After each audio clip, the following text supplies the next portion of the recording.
recently, like a month ago or so, you and I went and watched Malignant in theaters.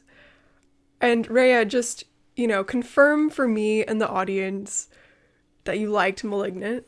I do. I like it a lot. Why is this something that needs to be confirmed? Okay, so, and did you think that Malignant was funny? I think it was hilarious. And it was, like, campy? Uh-huh. And this is a movie directed by James Wan. Uh-huh. So I'm kind of confused then why Aquaman, which is another movie that's funny and campy, and by James Wan, same humor. What was the problem there? Shut up. It wasn't. Oh gosh, I really hate you. I wasn't planning on thinking about this. You need to rewatch it. Maybe I do, but I didn't enjoy it much. I just don't remember enjoying it. I want you to give it another chance. Okay, sure. Starting the episode with me calling you out. Hello, and welcome to Labyrinth of the Bizarre. This is a podcast where we discuss, review, and analyze speculative fiction such as horror, apocalyptic, dark fantasy, and superhero movies like Aquaman. My name is Elia, and my pronouns are they, them. I am Rhea, and my pronouns are she, her. October may be over, but the mood for horror is all year round, and today we are talking about my number one favorite cartoon, Gravity Falls. We'll be talking about the characters and the amazing storytelling, and of course we'll be talking about the monsters and horror in this series. Wait, what? It's your favorite? Like, all-time favorite? Yeah, I mean, like... I didn't know this. I just thought you really liked it. No, nothing will top...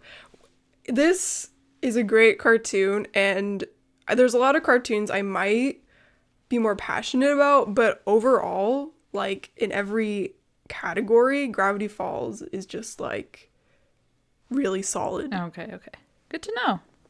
There are a lot of content warnings for Gravity Falls. There is blood, gore, light, audio gore, animal death, dead animals, bugs, spiders, torture, cannibalism, kidnapping, stalking, possession, jump scares, vomiting, body dysmorphia, self-harm, anxiety attacks, gaslighting, claustrophobic scenes, shaky cam, fat jokes, misgendering, and child abuse.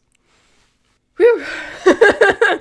Yeah, I looked at all of those content warnings when I finished writing them out, and I was like, this is a Disney Channel show. No, like, looking at it actually is, like, kind of shocking how much there is. I've been having to make content warning lists for, like, horror movies. Oh, yeah. And this is almost exactly the length of all those R-rated horror movies, which is really weird. Gravity Falls is R-rated.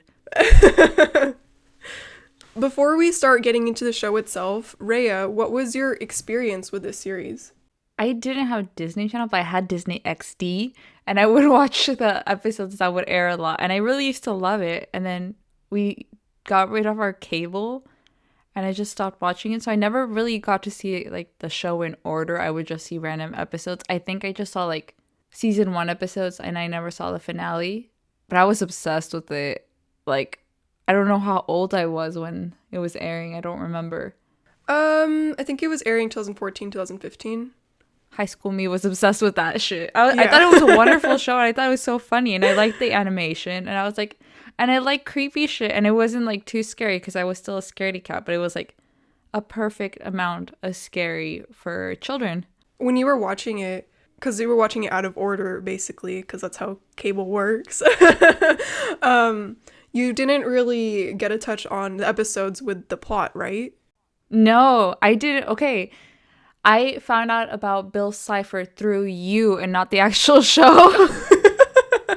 That's how much, like, I missed a lot in, like, the overall plot. Like, I remember when you started talking about it and, like, thirsting over Bill Cipher, I was like, what the fuck? I don't know who that is. I think if I had watched Gravity Falls, like, the episodic stories, I think I would have not been that interested in it, honestly. I don't know, like, looking back on them now. Maybe it'd be different watching episodes for the first time, but now, like, I just don't really have interest in, like, the monster of the week setup. I see that's something I do like. I do like monster of the week type energy. I think that's why I like the Adventure Zone Amnesty and things like that. And also I love character design, especially for monsters and how people make them their own. I have a really good show recommendation for you if that's the kind of episode setup you like, story setup that you like. What is it? Have you ever heard of the show Supernatural? Fuck you! Sorry, but like, fuck you. I mean, I kind of had to, right? I mean, I did watch that and I did like it a lot, so. I mean, I did too.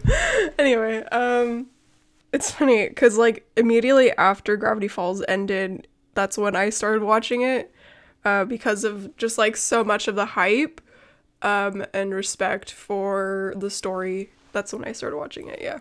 So were you watching it as it was airing?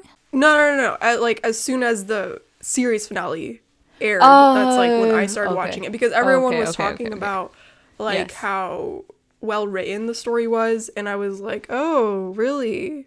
Let me watch it then. And then I ended up really loving it. Something that I really loved about Gravity Falls is the atmosphere, of course. Like, the world that they created in Oregon. Like, of course they chose Oregon, which is a perfect, beautiful location for, like, that mysterious vibe that they were going for. Yeah. Elia and I went to go see Antlers 2 days ago, and it was also set in Oregon, and it had wonderful vibes, just so y'all know. Yeah, that's a really great movie. The first half is excellent. The first half was great, yes. Agreed. But going back to Gravity Falls, I just love the energy of creepy small towns with, like, very unique personalities. And I know, like, Gravity Falls makes it fun. It's not as scary as adults movies, but, like, there's still personalities. Like in the movie we just saw, Antlers, like, everybody was, like, dreary and just, like, kind of spooky to get the horror vibe. But in Gravity Falls, I like that they are able to make a creepy, weird town and still have, like, these very animated personalities, unique characters, and, like, introduce them to us through different episodes. And I do think that's one of the struggles I had when I was watching this show, because I didn't watch in chronological order. I didn't get super familiar with the characters' backstories, which the show actually does really well in developing them. And it's really interesting to see how they're, like, putting, like, hints and, like, stories about each character that they might not know themselves about themselves. But it's like, oh, it's so nice. Yeah, I agree. And in terms of, like, because this is a very tired trope, like, Oregon is constantly used for the mysterious ambience for horror. Mm-hmm. And the way that they made it different, I really, really appreciated that outside of the box thinking, like, them choosing to utilize a tourist trap as a narrative gateway into mystery and monsters. Not only is it, like, unique and uncommon in storytelling for this type of horror, but they gave the Mystery Shack a lot of character and used a lot of it to, you know, present a lot of weird shit. They really take advantage of the world that they made in order to create the story, and everything is, like, very just paced really well to develop the world and the story at the same time. Like, the world building does not hinder the characters, and the characters do not hinder the world building. And it's just like, oh my god, that's wonderful. I love how well balanced it is with, like, its silliness and, like, its effort into actually doing a lot of world building and character building. We're introduced to this weirdness through the book that Dipper finds in the first episode. And from there, everything in the show obviously evolves. And it's just like this one tiny inciting incident introduces Dipper to a world of so much creepy shit, so many cryptids, so many cool things.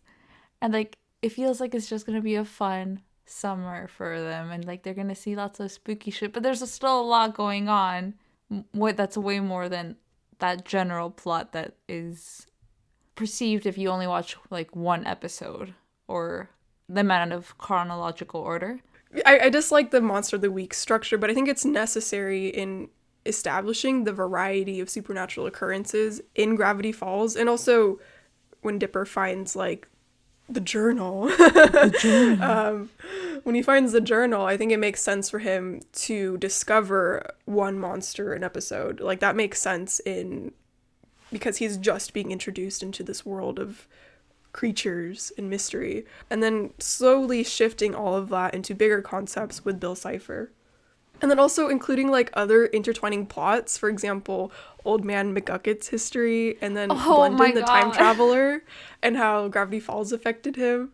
And then the secret society that erases people's memories to maintain the status quo. Like, I really, really love the secret society because I think that's acknowledging that, you know, the people of Gravity Falls aren't ignorant to what's happening in their own town. They are aware of it, and this is how they've been coping with it. And I think that's just so awesome. No, definitely. Because if they hadn't included that, it would have just been like, oh, why haven't they noticed? Like, oh, they're just little dumb little characters living their lives. Like, no. This is actually a result of them having lived there their whole life and, like, not being able to deal with the weirdness that's around them. And I like how that ties back into, McGucket, yes. And his story, and eventually tying back to Bill Cipher and the trauma he did. Yeah. It's like everything's connected, and that's like a way of world building that's real good. real good. I also like how Pacifica's Northwest family story is. Oh my god, too. I love I think them. it's hilarious. It's honestly hilarious, and it's just like a fun addition to developing Gravity Falls. Like, you got the history, you got the people who have been in charge. Why have they been in charge? Mm-hmm. And then also just touching on like classism and corruption. You know, I think that's just like, that's really great. And it doesn't, you know, necessarily go that deep into it, but bringing it up was like just an additional plus to the storytelling and the world building. Also, I'm not gonna lie, from what I have... Okay, so Pacifica Northwest comes out in season 1, like 1 or 2 episodes. So I had assumed, because of all the content I see about her, that she was gonna come out a lot in season 2. And she's not that big of a character still. People just really love her, and I love that for her. Oh yeah, I love her. I love Pacifica. Like, I think her character's so great. Obviously, like... if Gravity Falls ever went on longer, she probably would have somewhat of a redemption arc. Yeah. Which, I mean, like, I would love to see her, you know, be still, like, a rich prick. But, like, also, like, have, like, these really odd and uncomfortable interactions with the Pines twins. I think that would be... I just think there's just so much opportunity with Pacifica that if they did a spin-off or continued, I would have loved that. Also, her fucking name is the best thing ever. Pacifica Northwest. I know. So good. Her name reminds me of the pretentious Californians who put in their bio, like, Pacifica Northwest, and I'm like, or the Pacific Northwest, sorry. And I'm like, you're not really the Pacific Northwest. That's Oregon and Washington. Californians do that? Yeah, if they live in North California, NorCal. Shut up. Yeah. Shut up. You're in California. Weirdmageddon. Let's go. Let's talk about this. Okay, let's talk about this. I have this personal thing where I really love... This is not specifically about Weirdmageddon. It's just in the episodes. I really like it when they change the intro for specific episodes. And, like, I just think it's great that these episodes showed how corrupted Gravity Falls was becoming because of Bill, and how the little happy jingle, the little happiness of the show was gonna get serious for a moment, and like, shit's happening. And it's also just a really good fucking intro. It is. It really is. No, but specifically for Weirdmageddon, I also really like the Bill's friends. I think they're so interesting to look at. They're so interesting, and also they each have their own personality, you know. They're even though they Yeah. don't get screen time, and they, you know, they don't put too much effort into making them like these really big bad henchmen. They still have their own personality, and they're not like the same. Yeah, definitely. The concept of Weirdmageddon and how they execute it is just so good and so shocking to me, because I had expected a smaller scaled finale considering the restrictions that come with being a Disney Channel show. I hadn't expected like a whole 3-part episode with a literal apocalypse and characters experiencing a variety of torture. And I was I really know. impressed with their ability to wrap things up so nicely, and their ability to balance their silliness with like genuinely terrifying things, and then also balancing it with heart and emotion in the climax. Yeah.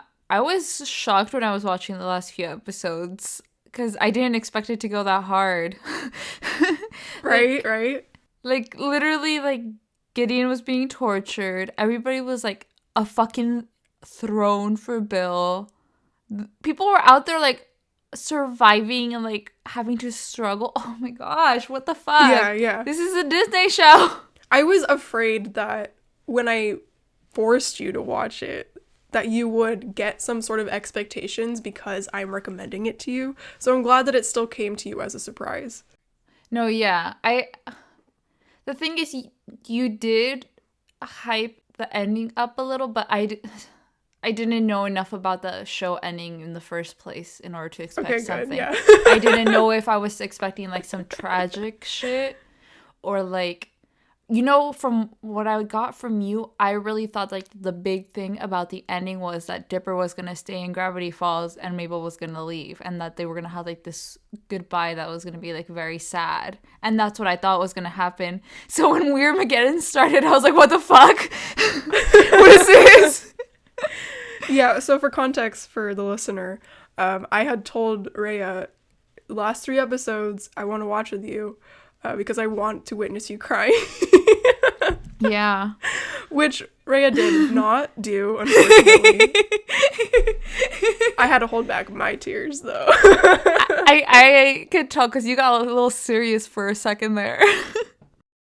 I mean, I almost cried. Well, not cried. I almost teared up with the Grunkle Stan like forgetting part. I that made me real emotional, especially for Mabel, knowing how attached she was to him. Especially too, since I think like in a few scenes before, he was like, he calls her Pumpkin and like cute nicknames, and I'm like, oh, family. And it's just cute. I really like their relationship. So I was like literally about to like be so sad if he did not remember Mabel. I was like, you best fucking remember her. You best remember her. I wish that he didn't. So, I mean, you know me, I want the unhappy ending, but No, I agree. I do think it was resolved too quickly. Like, it was such an impactful moment for it to be resolved in like less than a minute later. Like, he just started remembering really fast. And I wish there had been a little bit more like of a... yeah, a little bit more impact with the consequences. People will say like, oh, it's a children's show. It shouldn't have a sad ending. Like, it should have a happy and hopeful ending. And I'm like, it still could have had that with a little more impact. Like, Grunkle Stan could have forgotten, but then next summer they would have made new memories with him. Yeah, but I mean, wouldn't the epilogue be sort of weird, though, if it ended with, like, next summer instead of the end of summer? No, not to show us that. They don't have to show us that. Like, I thought, like, maybe, like, you know how Wendy's letter that she gives Dipper where it says, like, see you next summer. Like, it gives... That would have still assumed that, like, Grunkle Stan is going to be there with him and they're going to be able to have another fun time with them all. Yeah, there is another thing that I had a problem with, in terms of how they resolved things too easily. But I'm going to bring it up a little bit later when I talk about character arcs, because it just kind of frustrated me. One of the parts about Weirdmageddon that I actually really love is the build-up to Weirdmageddon. Like, I really loved the episode Dipper and Mabel versus the Future, where Mabel and Dipper have, like, contrasting ideas of what they want from their future. Mm-hmm. And I love the part where Mabel is crying in the woods because she's confused and alone and feeling so many emotions because of the inevitability of growing up. And on top of that, feeling frustration because the person who gives her emotional support, especially when she goes back to California, is choosing to leave her.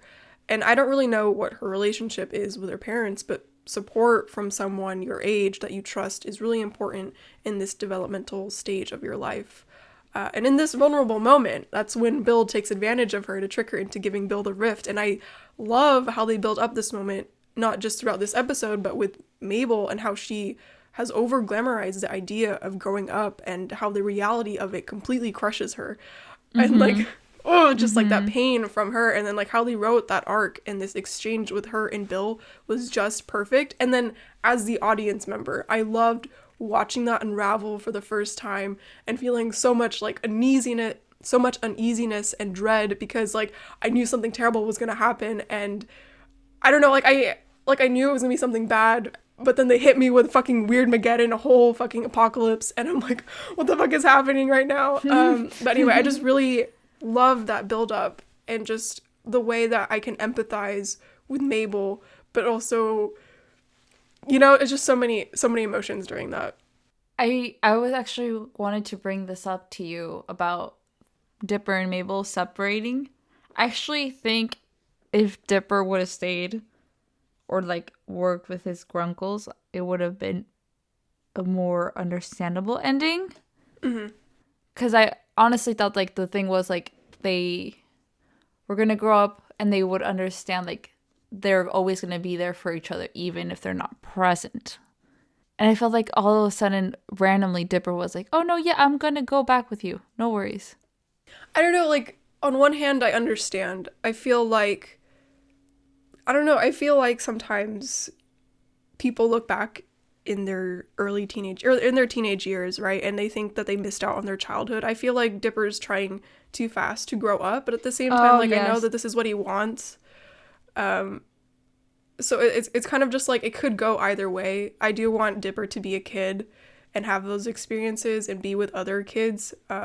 Because I mean, his Gravity Falls isn't gonna go away. Like he can always come back to it.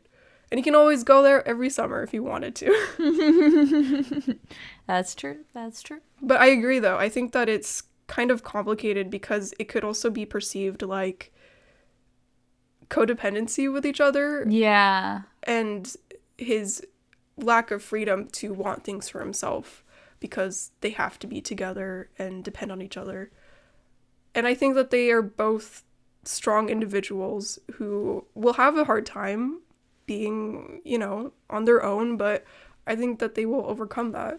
Rhea, I need you to tell me your thoughts on the pacing as someone who has only seen this series once, because I've watched this too many times that, like, I think my opinions are sometimes a little too biased, so I'm kind of like, I don't know if I should talk about this too much. So, you go first. I think the pacing for the show fits it really well. It's one of those things that if it was for, like, a different thematic elements, locations, setting, like it would not have worked.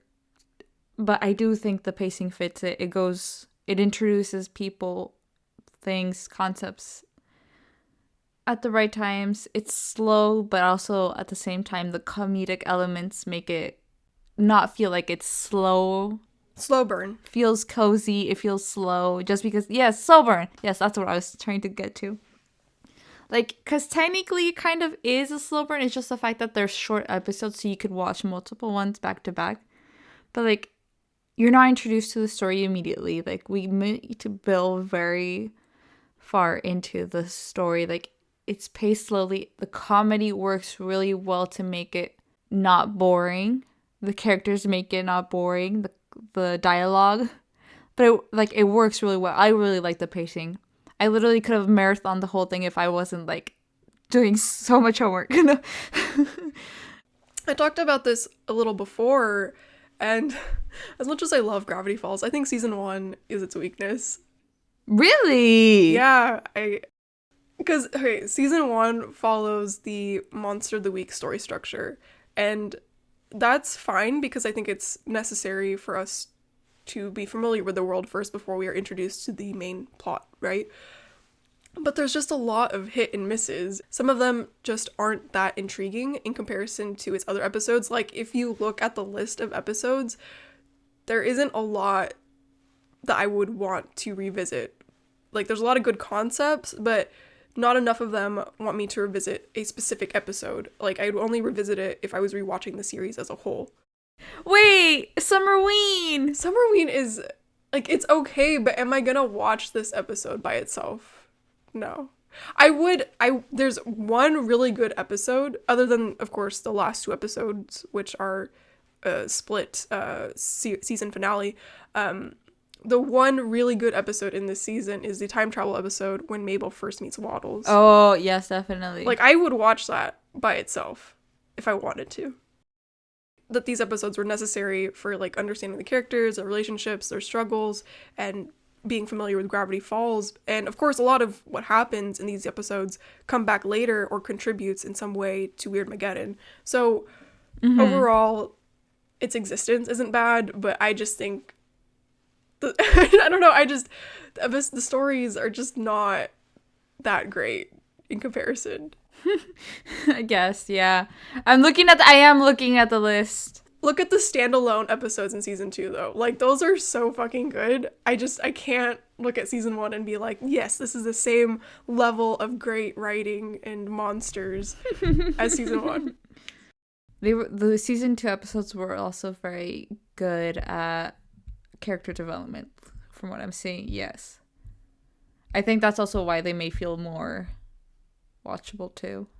Speaking of character development, Dipper, let's talk about him. Dipper Pines. Okay, when I watched Gravity Falls the first time, Dipper was my favorite character. I have a different one. I'll save that for when we talk about them. Oh, I think I know who it is. But Continue. You think you know who it is? I'm going to ask you to guess after we're done talking about Dipper. Okay. I think he's so precious, and I think the show gives him such a good character development because, like, the first few episodes, we see, like, such a nervous kid who's going through an awkward stage in his life. He is a little, like, uncertain about a lot of things, and it makes him frustrating sometimes as a character. Especially since he's surrounded by these, like, very strong-willed characters. Like, Mabel's very solid. Like, Grunkle Stan. Like, everybody around him is so solid. And he's, like, the most nervous out of all of them. And then we get to the final season where he's, like, the growth.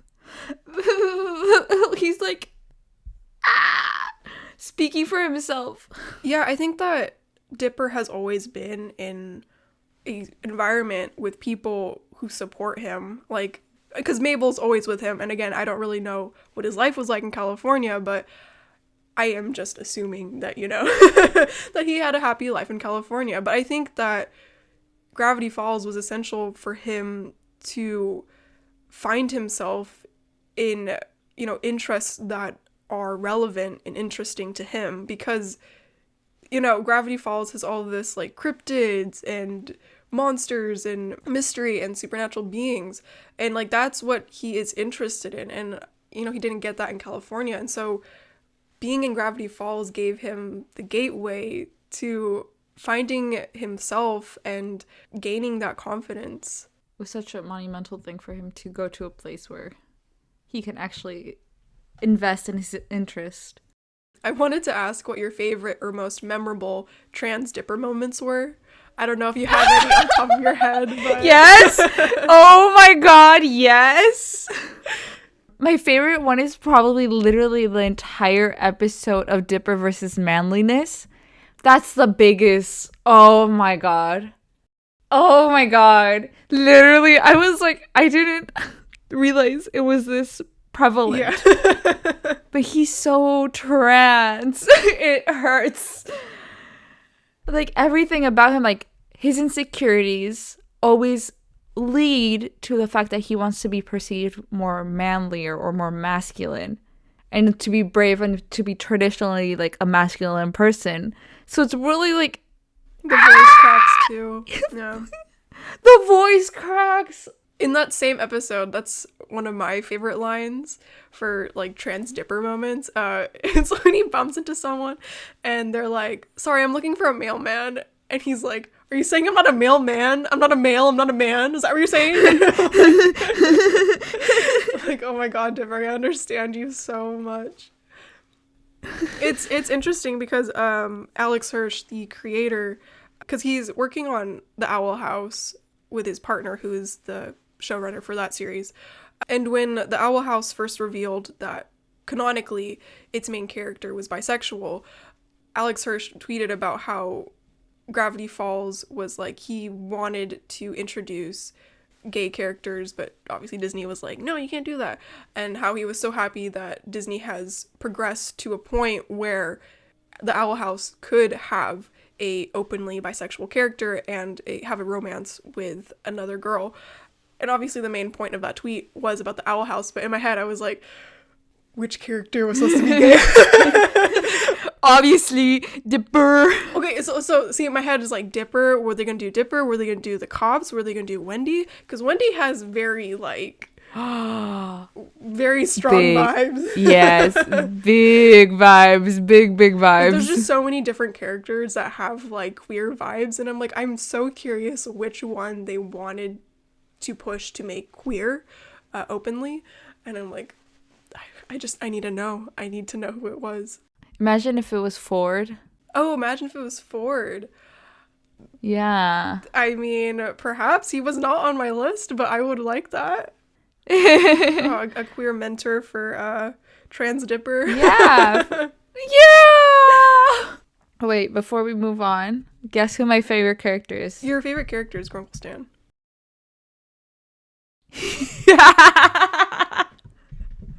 Okay, we're moving on. Let me guess. A messy parental figure for a bunch of kids? I wonder if that's Rhea's favorite character. An unconventional okay, parental fuck figure? off. Fuck off! Okay, you're right. You're so right. Let's go. Mabel, darling. My dearest Mabel. I love Mabel so much. I don't know if it was because of the fact when I was younger, like, I really disliked the really femme girls in Disney Channel shows. I didn't like her back then. But now I'm like, how can I not love her? Like, she's literally just a ball of happiness. So happy. I would love to have been her friend when I was younger. I feel like she would have just, like, been amazing.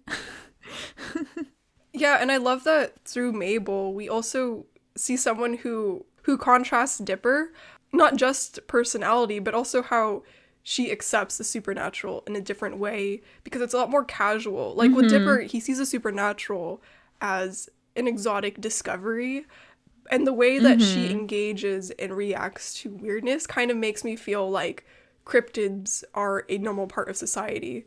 And I think that's just like, I love that perspective also, because it makes me feel like, you know, like this is normal. Like imagine going out in the world with Mabel, seeing Mothman, and we kind of just like, you know, view it as like a normal occurrence. I think that's like such an interesting perspective on Gravity Falls.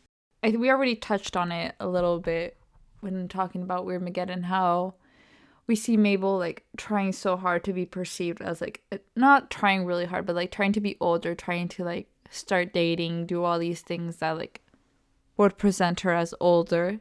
And then at the end, we realize, like, she wants to enjoy her childhood as much as she can, even to the point where she's willing to, like, leave reality to just live in the moment.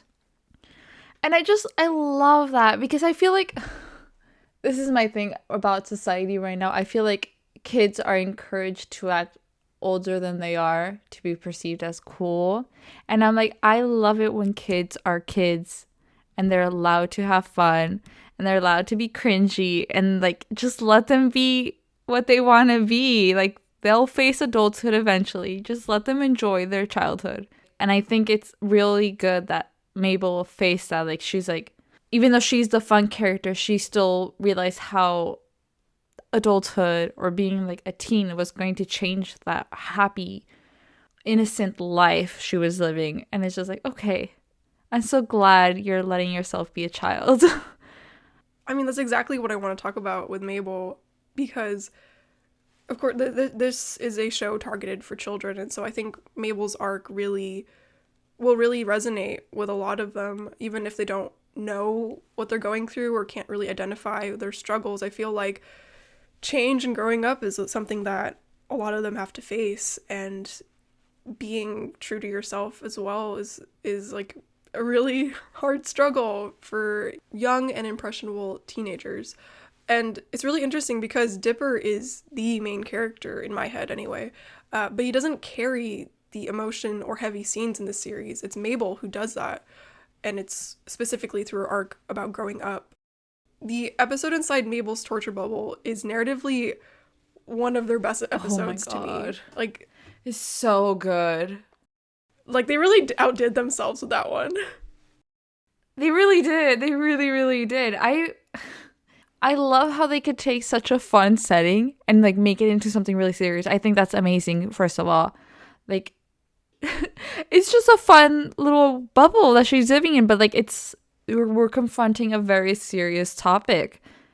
And like it makes it really easy to comprehend these things and understand like, oh, okay, growing up is shit, but you're not a fucking alone. Yeah, and I love that the writers chose to make it so they acknowledged that Mabel was in denial. Like, she didn't want to live in this fake reality, and that it didn't bring her genuine happiness, but she's forcing herself to accept it because of her strong fear towards growing up and her fear towards change, which I think is, as I said, a theme that resonates with people universally, because change and like our lack of control over our lives is something that everyone can empathize with.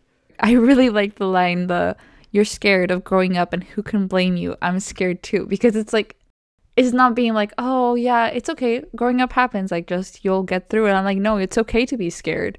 It's okay to have that fear and not know what's going to happen next. Like, fear is okay, like, but like you have people around you who are going to be with you. And it's just like and I think it's such like a human thing too, because a lot of times when we feel emotions that scare us, or we're afraid of confronting, we always think that we are the only one in the world who is experiencing this, that no one can really empathize or sympathize. But with that line specifically, in this context, it's like so important, because I think Mabel sees Dipper and Dipper's decision to stay in Gravity Falls as like, he has figured out his life. He knows what he wants in his life. He's figured out his teenage years and like, his identity, and Mabel's kind of like, everything I've looked up to, everything I've idolized is sort of a lie. Like dating is not what I thought it was. Growing up is not what I thought it was. Going to high school is not what I thought it was. And so she's kind of just like, she's lost all of her aspirations. I feel like a season 1 episode that could kind of connect to that is Boy Crazy, the one with the boy band, because it's like one of the first times Mabel is confronted that like her emotional maturity that she really likes about herself means that she can't have what she wants. And it's like a difficult episode for her because she just really wants to have that, like the boys like her, the boy band. And it's like at that moment her friends are being more emotionally mature, and she's like, oh, holy shit, like yeah, like she's being forced with the reality that she isn't what she thought she was. So like that's like how it begins to be introduced. Like, Mabel is not as emotionally mature as we have seen her be so far, like in contrast with Dipper. We are shown that she's not actually like that, but it's okay that she's like not like that. She's still a 12-year-old child. Like, those expectations should not be on her, and she still has so much to learn, and I love her. Sweetie, you're doing great. So the courtroom scene with Mabel and Dipper, and when Dipper like talks about how he's always going to be there for her, like I cried through that too. It's funny because like every time I watch the show, coincidentally, it's always during a turning point in my life, and so like that specific scene always directly speaks to how I'm feeling in that moment. And it's also just like nice, like people being there for you. I know. Like, what the fuck? Another thing that really resonated with me was this unconventional. Shut the fuck up.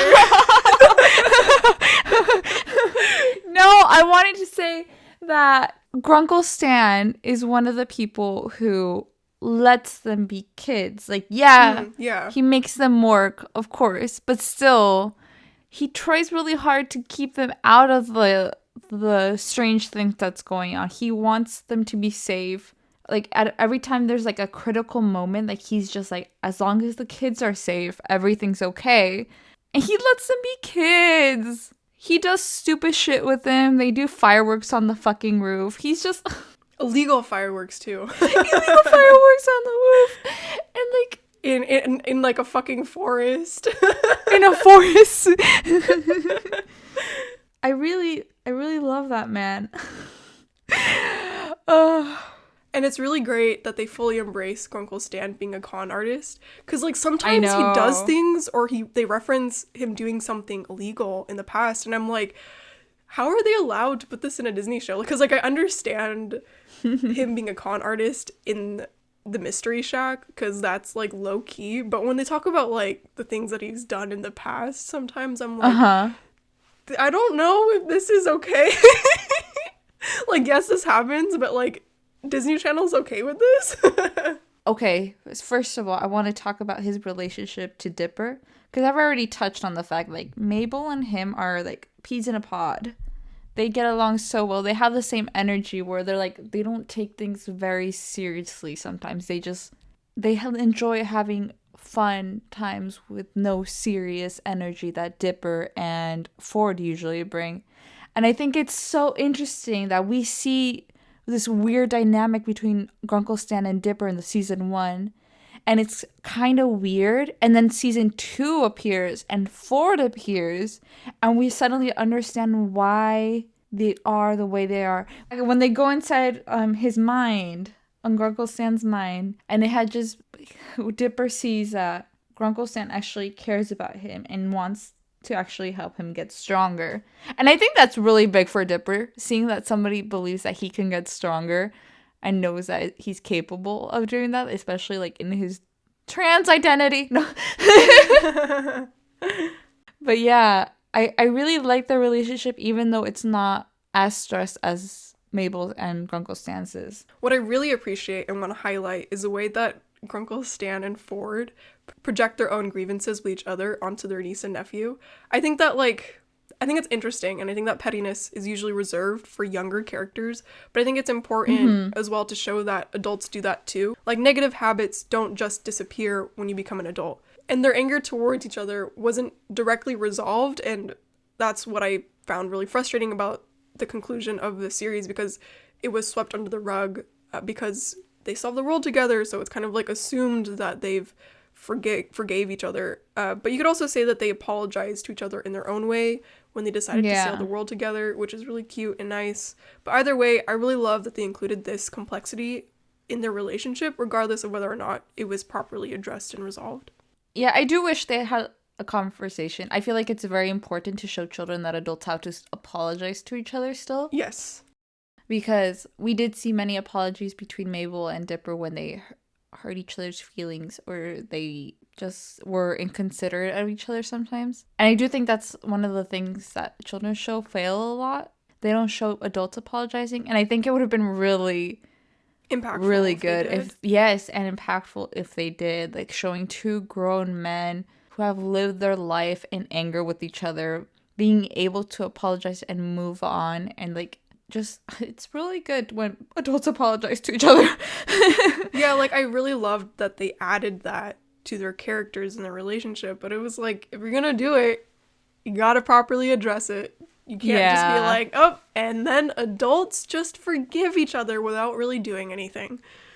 Because that's not how that works, and doing that harms your relationship. So it's really interesting that you love Mabel and Grunkle Stan's relationship. I'm curious if you feel the same way about Grunkle Stan and Seuss. I do like their relationship a lot too. First of all, Seuss is such a fun character. And I love the fact that he feels, even though Grunkle Stan may not show it, like, they have like this parent-child relationship. And the fact that Zeus just like wants to be like, just wants to be loved by him. Yeah. Yes, it's like it makes me real emotional sometimes when I was watching it, because Uncle Stan is not the type of person who shows their emotions just like that. Like, he'll show it through different ways, like giving him the mystery shack at the end, entrusting him with that stuff. Mm-hmm. Zeus doesn't really get that much character depth until Zeus and the real girl and Blendon's game, especially the latter one, because it explains how deep his connection to the shack in Grunkle Stan goes. Mm-hmm. His father left him as a child, and being in the mystery shack and being with Stan gave him so much comfort. And there's this tender moment with Zeus when he makes the decision to let go of his father, a person who has never made the effort to show that he cares about Zeus, and he decides to spend his time with the Pines family, who have showed over and over again how much they care for him. And that's just like such a good moment for Zeus. And I wish that there was a little bit, like, that his character had a little bit more depth throughout the season, rather than like building that in the second season. Yeah. Also, I don't like the fact that they tell us super late that Zeus is actually Jesus. Oh, yeah. Like, okay. I actually thought it was like a funny pun on Zeus, like the Greek god. And then I find out it's Jesus, and I was like, huh? Huh? He's Latino? What? But I do like how the little things throughout both seasons of Zeus wanting Stan to like him, seeing Stan as a parental figure, wanting to own the mystery shack. Like, those little moments is really nice. Yeah. But I wish there was a little bit more of those kind of moments, but for other things as well. Mm-hmm. I mean, so the last character technically that I didn't include in the character list, Bill Cipher. What are your thoughts? Oh, Bill Cipher. Yeah. Okay. I think he's fun. I think he's a really fun antagonist. I had a lot of expectations for him. Mm-hmm. Mm-hmm. I wonder why. But he didn't fail to meet them. I just still expected something more. Yeah, because you probably were like, he probably has like a deep voice or yes. whatever. Yes. And then like fucking Alex Hirsch has this high-pitched annoying voice for the demon, and you're like, what? I was so confused. I was like, where is the demon? The hot demon voice. It's not about that. It's about his aesthetic. He's a triangle. Oh, also, just the triangles throughout the whole series. I love that. Oh, I know. Yes. So great. They're everywhere. Like, he's always there. He's been watching. He's always there. How did you feel the first time you heard Bill speak? I think it's one of the times you heard me laughing really hard from my room. So basically, ever since I started watching Gravity Falls, Elia, every time I make a loud noise, they ask me like what scene I'm watching, and I just ignore them. but like, I was expecting something like so deep and like so scary, and then I think I just burst out laughing. I was like, what? What is happening? He's great. He's such a great antagonist, and he really fits the silliness and just like the world of Gravity Falls. He does. I actually like the fact that his voice isn't deep. It's just the fact that you were thirsting over him that I thought he was gonna have a deep voice, because me and you, we like the deep voice. Yeah, but you know what? I have a very versatile taste in demons. That yes. demon fucker. Yes, you do. Obviously. Obviously, yeah. Like Bill Cipher is definitely going to be on the one side of a spectrum. I think he fits being this show's villain so well, because one, he's weird Mageddon. He's not like trying to destroy the planet like in like evil dark nature. Like, he's gonna destroy it with weird shit, and that fits Gravity Falls. Yeah, because it'd be such like a genre shift if they did. Yeah. Make him some sort of like serious stereotypical demon. Yeah, it wouldn't have worked. You know what? I feel like not normal. Like other TV shows would pick creatures like the what's it called? The Summerween one. Yeah, something like that. Like something like that, and it would have been like creepy and dark. But literally the moment Bill arrives, like everything becomes like more saturated. It's brighter. Yeah, it's like yeah. cool. And I like that. I like the fact that it's your villain is not dark and somber, because I think as a society we have like Overdone that. relegated villains to dark shit. And I'm like, no, we've been there, we've done that. More Bill Cipher, thank you. And speaking of Bill Cipher, did you have any like particular monsters throughout the show that stood out to you? Because this show gets pretty creative with their monsters. I like I have two that every time I saw them on the screen, I was like, ah, you're so cool. So one of Bill Cipher's henchmen, Pacifier, the creepy one with the pacifier and the cross on its forehead. I thought that was like a really cool thing. I like that they're all like stupid names like Keyhole and 8-Ball. But I'm like, Pacifier is just so fucking good. I like Teeth too. But that's just because it's teeth. But like looking beyond those two, I even though it is very basic, I do like the Summerween Trickster. Like I don't think it's basic at all. Like I think it's, when I think of Halloween monsters, right, I think a lot of like slasher films and sort of stereotypical monsters, but like the origin of the Summerween monster is interesting. And then, you know, defeating him with like, and his main drive is literally like he wants people to like to like his candy. Like I think he's interesting. I guess like his form and some of his horrific scenes are kind of like basic. But I think he's fun. He's cool. Yeah, those are the two. Well, including Teeth. 3 I like. What about you? Pick something that's not Bill Cipher. I'm surprised that you didn't mention some of the ones that I'm gonna mention, and maybe bringing it up will like refresh your memory or whatever. But the shapeshifter in the bunker, like when the shapeshifter turns into like Mabel and Dipper, do you remember that? Oh yeah. That was fucking terrifying. That was really good. And I also like when the shapeshifter freezes in the form of Dipper. Like that's really chilling for a 12-year-old to witness, because he's like watching himself being frozen to death. And also just the shapeshifter as a monster is really awesome, but then the episode itself fucking phenomenal. And then one of my other favorite episodes is the Northwest Mansion Noir. Everything about the episode is so fucking good. Oh, yes. Yes. So, like, just to point out a few of the things that happen, the animal heads are, like, bleeding blood and chanting ancient sins, I think. And then, like, the skeleton crawls out of the fire.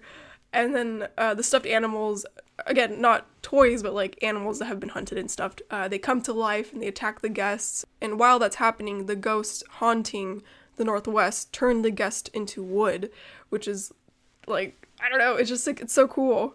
Not necessarily scary, but the creativity of the golf episode, which is another favorite. Oh, yes. 100% yes. Like, it's such a funny and creative idea, like, of having them literally live as their theme and then have a rivalry with each other.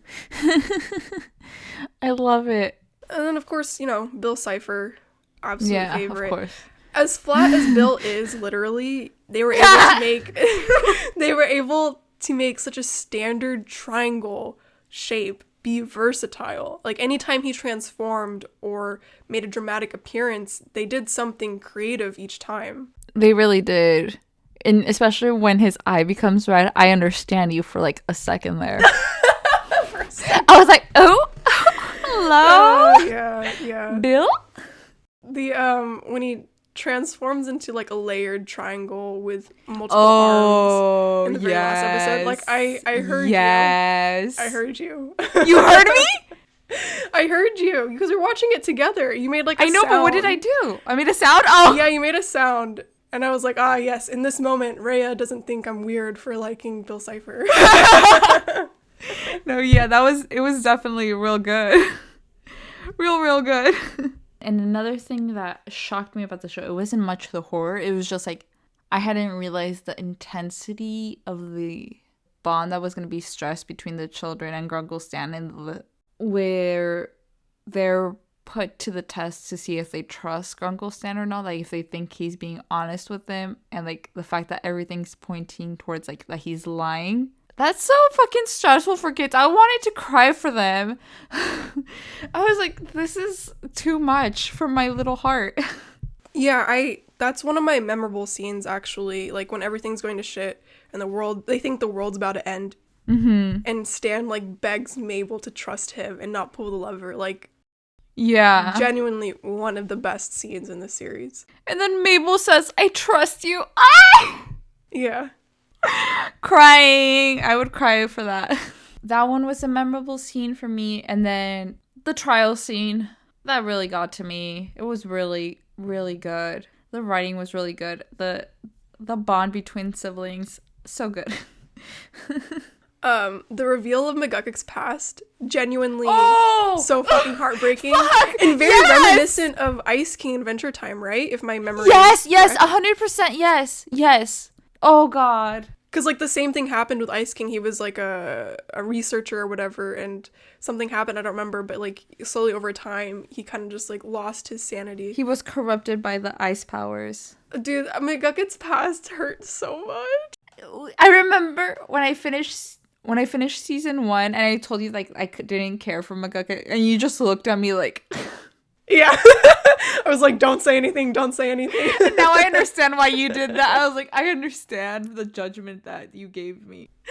One of my favorite fucking lines, Pacifica's rich, Mabel, she's cheating at life. Literally anything with Pacifica and the Northwest family was just hilarious as fuck. The scene with Grunkle Stan and Bill in the Mindscape, we've brought this up before, but when, like, Grunkle Stan's erasing his memory, Bill changes his form rapidly, which was really awesome because they just got really creative with it. But particularly when Grunkle Stan is holding the photo of him with Mabel and Dipper while his mind was being erased, really hits hard. Like, I think that's such a good scene. Oh my god.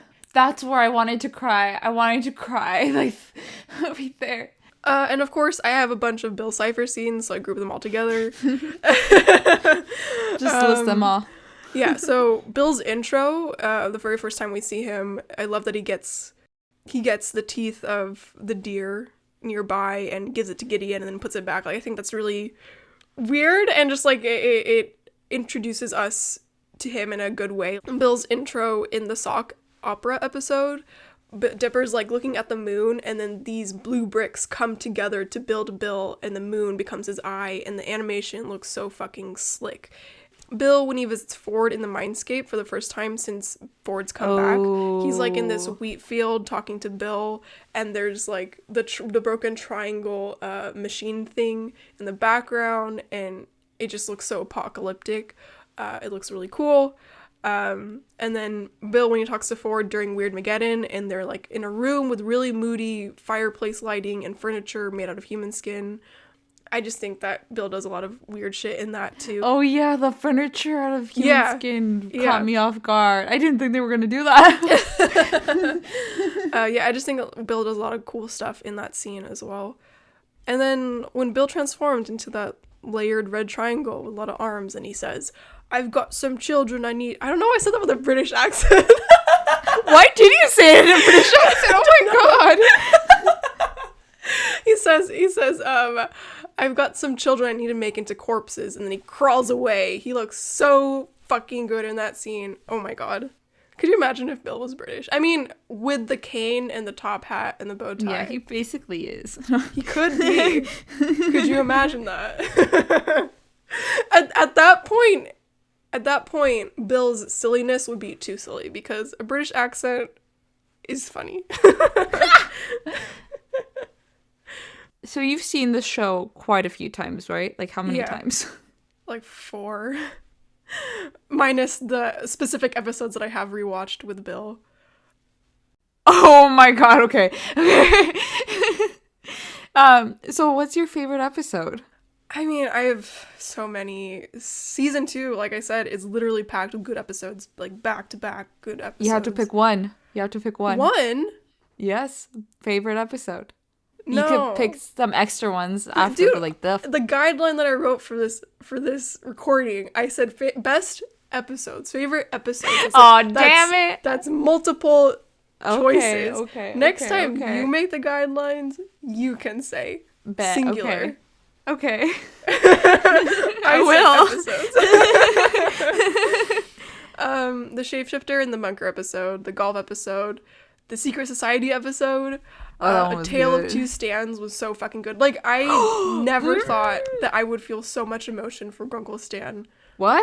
In the way that I did. Oh. No. In the way that I did. Like, I felt so much empathy for, like, his past and, like, connection to him. Because when you see Grunkle Stan, like, as a parental figure, yes, I feel connected with him, but and like as a character himself, removing the aspect of him being a parental figure, I'm not that connected with him. And then we kind of see him, we get to see more of him and his relationship with his brother and the way that he is in A Tale of Two Stands, and I just empathize so much with that. So it's a really good episode. You were ready to fight me over Grunkle Stan right there. I love that man. Honestly, if anyone comes at me for, like, hating on Bill Cipher, I'll be like, yes, I understand you. Like, I accept it. Because he's terrible. But my absolute... Oh, I don't even know if I'd call it my absolute favorite, but it's definitely a top contender. The Northwest Mansion Noir episode, which I already mentioned. But on top of the horror, like, the old money decor is so beautiful. I know it's correlated with a culture of, like, really bad white people, but the aesthetic is so beautiful. And then, of course, Old Man McGucket.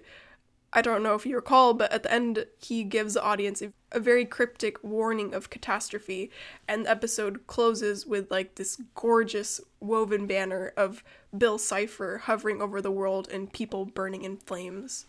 When I was looking at my list of favorite episodes that I made for myself right now, I realized that they're very dependent on the dynamics between Mabel and Dipper and Stan and the kids, or just Stan in general. So the Time Traveler's Pig, A Tale of Two Stands, Roadside Attraction. Really? And the Weird Mageddon episode. I love Roadside Attraction because it's one of the few... I skipped that one, I'm not gonna lie. Really? I like that one because... rewatch, I skipped it. Oh. I like it because it's one of the few episodes where Grunkle Stan and Dipper have more interactions, and I feel like I like that. Because I love Grunkle Stan. But yeah, those are the ones I like. I like these episodes specifically because even though I do like cryptids and stuff like that, one of the main things I look for when I consume media is the relationships between characters and how they developed as the story goes on. And I feel like these truly show the development through the siblings and the parental figure and children. And it's just, I really love these episodes. It shows their development. It shows their relationships changing and how one summer changed a lot for them. You know what I just thought of? What? I mean, this is something that I know, but something you said kind of, like, sparked my memory. I just, like, tourist traps are not that great. Oh, no. They're really not. But Gravity Falls makes me wish so badly that tourist traps were as great as they make it seem. That's true, yeah. Why can't they be this intriguing and worth, the road trip there? My god. Too many bad experiences with tourist traps, dude. Oh no. Oh no. Especially because we have so many in California. Yeah. There's this one line in the show where Grunkle Stan is talking about the Duck Detective show that they watch. Yeah. And he was saying, like, this show may be for kids, but, like, there's jokes in there that just are not intended for the audience and, like, or for adult audience. And I was like, you're literally talking about your own show. There's a lot of moments like that. There are a lot of moments like that. And it's literally why I would not just say, like, oh, you should make your kids watch it. Like, no, you should watch it with your children in your life. Everybody should watch it. It's really good. Yeah, there's a lot of moments like that. Specifically, I would say any moment with Wendy and Dipper. I feel like that is not just commentary on how a lot of media have this weird obsession with, like, age gaps Yeah. for minors, Yeah. but also like people and fan bases, right? I'm sure there's quite a lot of Wendy and Dipper, you know. Of course. So, you know, the show does a lot of moments where they speak to the audience. But speaking of that, like how they handled Wendy and Dipper, So good. So good. so good, so good, excellent, perfect. Would not change anything about it. Yeah, I wouldn't want it to change. Especially because it was Dipper coming to the realization himself instead of just Wendy telling him. Yeah. And it wasn't like, oh, he's gonna continue trying to like woo her. Like, no, he understood the boundary. Like, no, we're friends and I am older than you and it's a weird thing. He had to understand that, and I think that's real good. Rhea, who would you recommend this to? How do you pitch this to people you are recommending this to? If I had to recommend it to somebody, I would just say, like, it's a very easy to consume show that's quick. It won't require a lot of your time, but it leaves you emotionally and mentally happy. It has good scenes, good writing, and even though it might be intended for kids, I think it serves all audiences in different ways. And there's a lot of themes that are fucking good. And I think even though they teach children something, they're also good for adults to hear. I recommend this to anyone who likes cryptids, who likes the mysterious fall vibe. I don't really know how to explain it, but y'all know what I'm talking about, probably. And yeah, it's really easy to consume. I think you have to be in a particular mode to enjoy the silliness of it, though. Even though they... Oh, that's true. Yeah, like, I think a lot of 20-minute episodes, it's like, oh, well, it's really easy to get into it. But I think for this show particularly, you have to be in a mood where you are receptive to the jokes and the humor. Because if not, you're not going to enjoy it that much. Cryptids, monsters, it's fun. And it's very emotional. You can watch it with siblings, you can watch it with family, you can watch it by yourself. It's going to be enjoyable no matter what you do. Before we, close up, I wanted to ask if you could somehow in any way fit the 5 stages of grief with these characters. Oh. Because I think I could choose, like, you want to do it this episode? You want to be the person who does it? I think I know 2 of your choices. Okay, so which 5 characters am I looking at? Dipper, Mabel, Stan, Suze, and... I think it's up to you. You can choose whoever. Okay. One of these days, I will be able to do the 5 stages of grief, and then have you tell me if I'm right or wrong. But I don't know. I don't think I can do it right now. I think Grunkle Stan is obviously... Bargaining. I was going to say anger for a moment, but no, bargaining fits him better. Denial is Mabel with the growing up part. There's not a lot of angry characters, but I feel like there are certain moments where Dipper can fit anger. Depression, I feel like Suze can fit that because of his dad mainly. Just his loss of his dad, yeah. I don't think there's a lot of characters that completely fit acceptance until the very end. But I think if I had to pick one that most exemplifies acceptance, it would probably be Wendy. She's the one that processes things faster. She deals with things in a very mature way for her age, honestly. I was going to be like, I feel like Ford has something.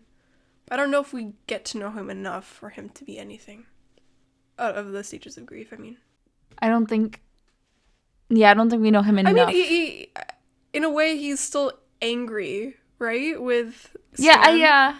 Yeah. Like, similar to Stan, he's never let go of their past, particularly because he thinks Stan ruined his life. But I don't think he holds onto the anger as strongly. Or maybe he does. His anger towards Stan certainly affected his relationships, like, for the next 30 years, though. Definitely. No, definitely. Maybe he is anger. Thank you for listening to Labyrinth of the Bizarre. You can listen to Labyrinth anywhere you listen to podcasts. You can watch Gravity Falls on Hulu and Disney+. You could send us listener mail at goldenliars@gmail.com. That's golden, lyres@gmail.com. Or you could talk to us on our Twitter @LabyrinthPod. You could follow us on there for some updates, behind the scene content. We do a lot of Pokemon card unpacking. I ordered some cards, by the way. You what? I ordered some cards. Oh my Some god. Pokemon cards. Okay, I guess So we you are could gonna do- do more Pokemon card unpacking. Yeah. Okay. Show your support for our podcast by rating us on Apple Podcasts and sharing us on social media with your friends. It really helps us out, and we love talking to you. Elia and Rhea record in California, specifically the territory of the Ramaytush peoples. Thank you for listening to Labyrinth of the Bizarre. Until next time.